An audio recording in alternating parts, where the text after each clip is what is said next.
Patrick Hoops from the Carlton Footy Club. You're listening to the Coaches Panel. James Orko here from the Brisbane Lions. Jason Johannesson from the Western Bulldogs. Luke Parker here from the Sydney Swans. It's Roy Sloane here from the Adelaide Crows, and you're listening to the Coaches Panel. Max Orr, Melbourne Football Club. This is Nat Fyfe from the Fremantle Footy Club, and you're listening to the Coaches Panel. Number 14 in the 50 most relevant is a player that for years we've missed in our fantasy footy sides, but it looks like we'll be able to pick him in 2020. Sam Docherty is who we're talking about today, and for some, maybe it's too late, who knows. But joining me to talk about Doc, I've got Tim. Hello, buddy. G'day, how's it going? It's good, man. Look, let's talk about this. Crazily enough, just 26-year-old defender, this Carlton footballer, has been much loved and reminisced about for the past few seasons. But due to multiple ACL injuries, he's severely discounted on what he's been able to show he can do. Just around about 440,000, just under that in a SuperCoach. Like, it's still cheap. But it's not as cheap as some had hoped he'd be. But to be honest, look, he's just such a good player.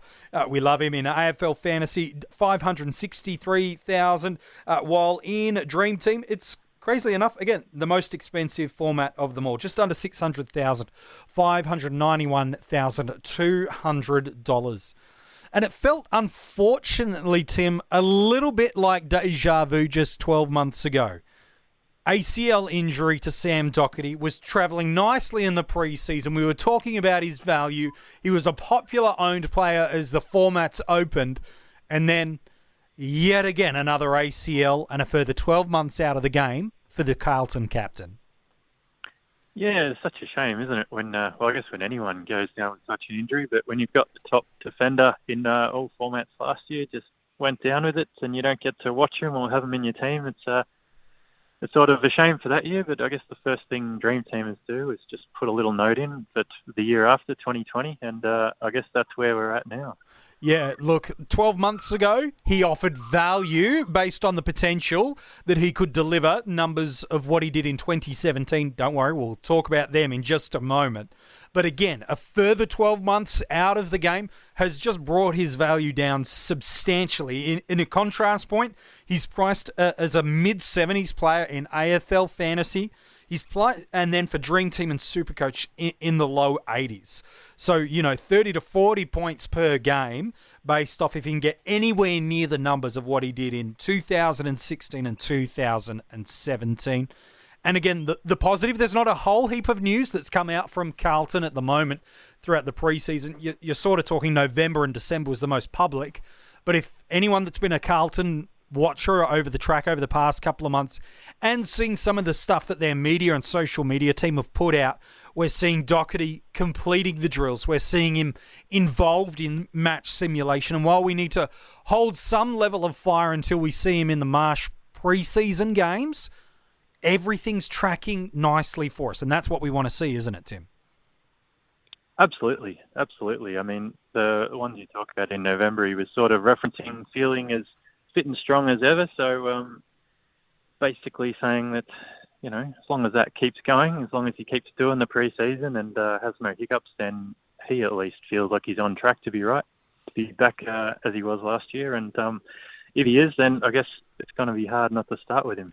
And that's the fascinating thing, and a little bit later on, I do want to get your take on whether or not there's merit in choosing to go against him or not. But what has coaches salivating over the opportunity to select him again in the mid-70s price range in AFL Fantasy, the low 80s in Dream Team and SuperCoach, is that 2017 season where in AFL Fantasy and Dream Team played every single game, averaged just shy of 117 from 22 games. He had 16 tons, 10 of them he translated into big 120-plus scores, and he only had 2 scores under 70 all season. Again, this is a defender, and yet we're getting premium midfield numbers, and there were games where you could have put the captaincy on him in all formats, and he would have returned value for money. In SuperCoach in 2017, he averaged just shy of the 115 marker, 17 tons in that format, 10 scores of 120 or more, and only dropped under 90 in 3 occasions. Gosh, man, if we get even close to echoing those numbers, he's arguably the number one defender if he can do it again. Absolutely. And look, if you could get close to replicating that, you'd pay the premium price for him, let alone the discounted price. And I think even at the start of 2017, he was number 1 or number 2 defender from the previous year, and had his first 100 season. Half the people thought, he's not going to back that up. He's too expensive. And he added, about 15 points in DreamTeam and 5 or 10 in SuperCoach on top of that. So even if he steps back a bit to the 2016 season, he's still going to be a 100 defender. Well, that's right. That 2016 season, he averaged 101 in AFL Fantasy and DreamTeam, 12 tons. The ceiling wasn't as substantial, though, just the 4 over 120, but only had 2 scores dipping below 80, which is kind of your pass mark for your premium numbers through there. Maybe less for you, who knows. In SuperCoach, 109, so a stronger year through there, or just shy of 109, should I say, but 16 tons, 6 scores over 120, and again, just 2 or 3 scores below 80 or more. So you're right, he doesn't have to go back to that insane premium midfield numbers of 2017, even close to the 2016 season, and we've got some big top-line numbers. We're looking at players like a Jake Lloyd and a Bashahuli, a Rory Laird, Jack Crisp, Caleb Daniel, these sort of players, Zach Williams. Some of them we've talked about in the 50 most relevant. Others, maybe they appear later. They're all there and thereabouts, that 100 average number and price range. And yet here we have a guy priced in the mid-70s to low 80s, depending on the format, who's done multiple years averaging 100 plus. It's a brave coach, and there are question marks, but it is a brave coach to not select Sam Docherty in 2020. Yeah, if he's named round 1, it'll be a very brave coach not to go near him because, at his price point, as you say, not only do you not need 115 or even 100 average, like if he averages 90 something, given where he's priced at, you'd take that every day. Like if you had someone you thought would break out from a mid-70 to a 90s plus average in the back line, you'd be pretty happy picking him. Yeah, and look, again, a key factor, and it's not the only, but a key factor in minimising risk in your starting squad is looking at that ownership percentage. And right now, depending on the format you play, he's one of, if not the, most highly owned defenders in the game. And so choosing to take on popular players, there's always merit for it if it can go your way. But there is an element of risk around it. One, because even if he only does deliver what he's priced at, you're not overpaying for him.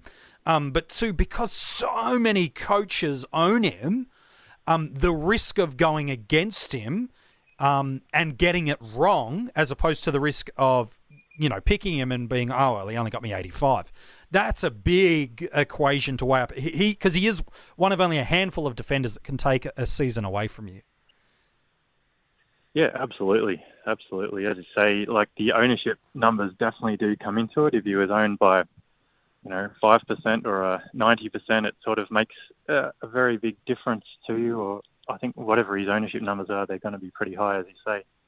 So it's definitely something to take into account.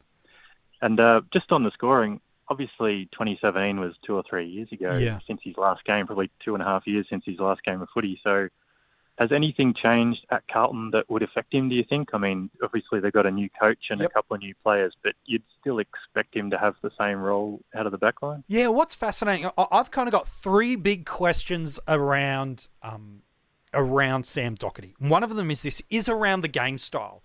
The Carlton of 2020 is not the Carlton of 2017. Cast your mind back.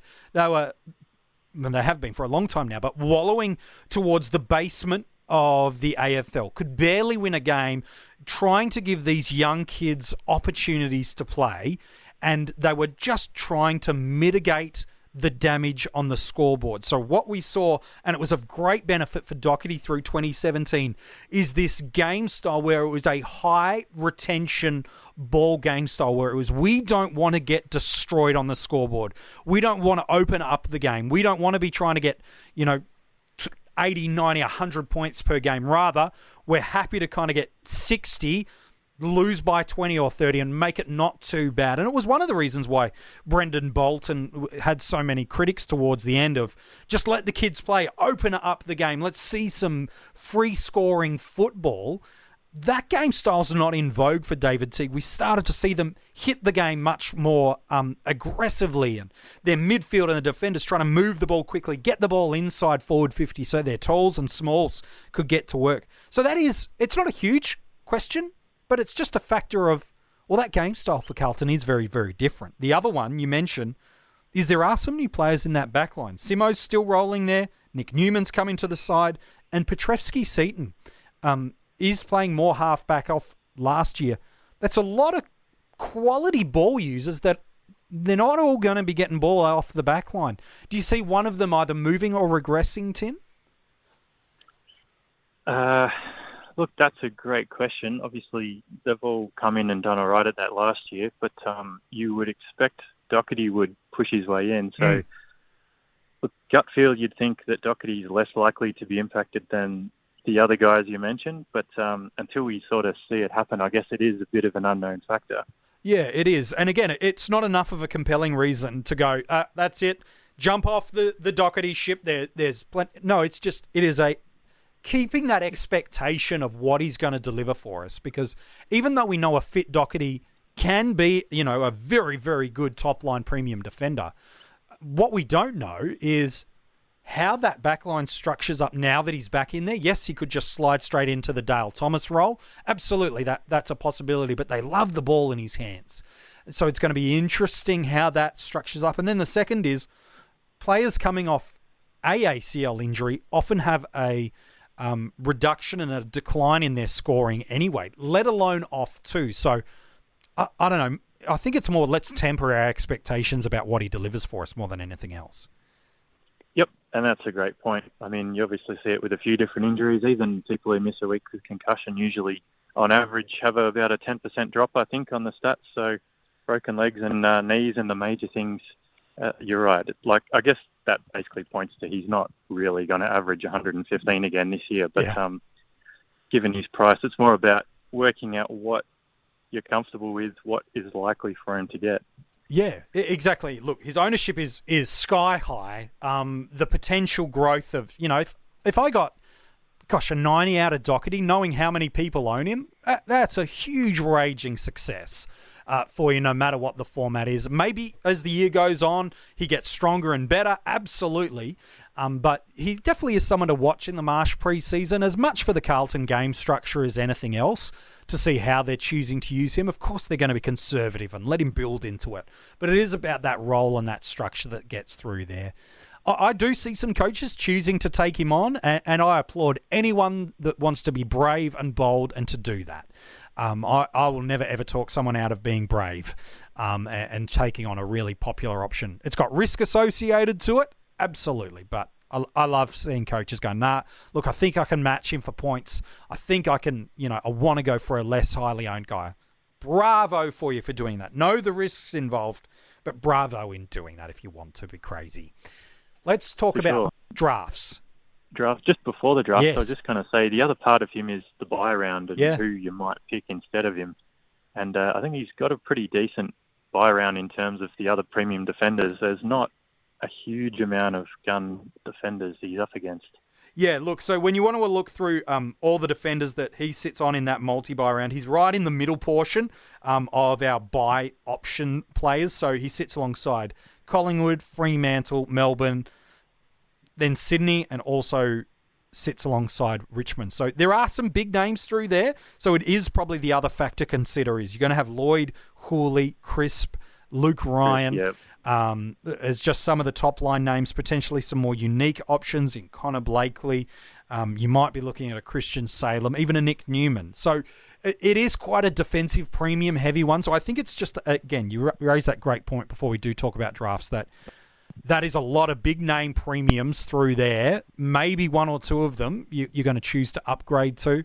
Maybe one of them, because it could be otherwise quite a heavy loss of points through your back line. Yep. Good pickup. Drafts, where does he go, though, mate? Based off the hype, some might be picking him, gosh, as their D1. I feel like that's quite risky. Where would you be happy to kind of pick him up, knowing that if you leave it too long, you miss out on the potential value, but if you jump too early, you could be missing a trick with some other lines. Where do you feel comfortable picking him in a draft?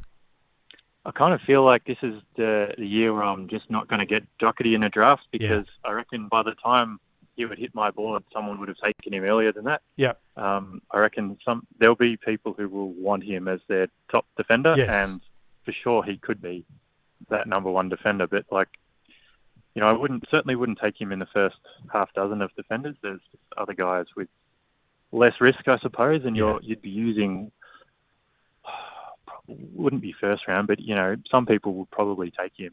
Yeah, they will by the third round. They I will. think he would be gone. Yeah. Look, for me, I'd feel really comfortable selecting him as a D2. I feel like that's okay. Now, where that is in your draft board depends on who else is around. But I feel like I'm reaching too far to go D1, D3. Look, you might get lucky. I doubt it, but you might. But a D2 feels about right. Now, whether or not that's a fifth or a sixth or a seventh round, he's going to be gone around that by then, no doubt, for sure. You'd think so, yeah. And I know Hooley was really good last year, but if you go back 3 or 4 years, he was sort of a perennial guy who dropped in drafts, and he would always be a pretty solid 85 to 90 guy. And will Docherty be above that? Look, if all goes well, yes, he will, but no guarantees, and he certainly has the big injury risk and the other factors we mentioned. So I kind of feel like you said, if you can get him as your second defender in about the fifth or sixth, seventh round, that'd be ideal. I wouldn't really be that comfortable going on him much earlier before that. Yeah, I'm like particularly because you find, when you look back at drafts, I don't know if others get this, but I find this pretty consistently over time that the second half of a draft are the guys you delist and rotate through free agency. If you have to delist too many of your early draft picks, you tend not to do that well. Yeah, you want to get those first 5 to 10 picks spot on. And really minimise the risk. He's got plenty of upside, but again, it's all about when you draft him that it increases the value point for you. Mate, appreciate your thoughts today on Sam Docherty. No worries. Cheers. If you want to go and check out the article, it is online now for you, coachespanel.tv, as are all the other players we've revealed thus far in the 50 most relevant. We're getting close to the top 10 and getting close now. Just right about 2 weeks away from these pre-season matches happening. It is going to be an absolute massive pre-season here at the Coaches Panel, and we thank you for being a part of it so far.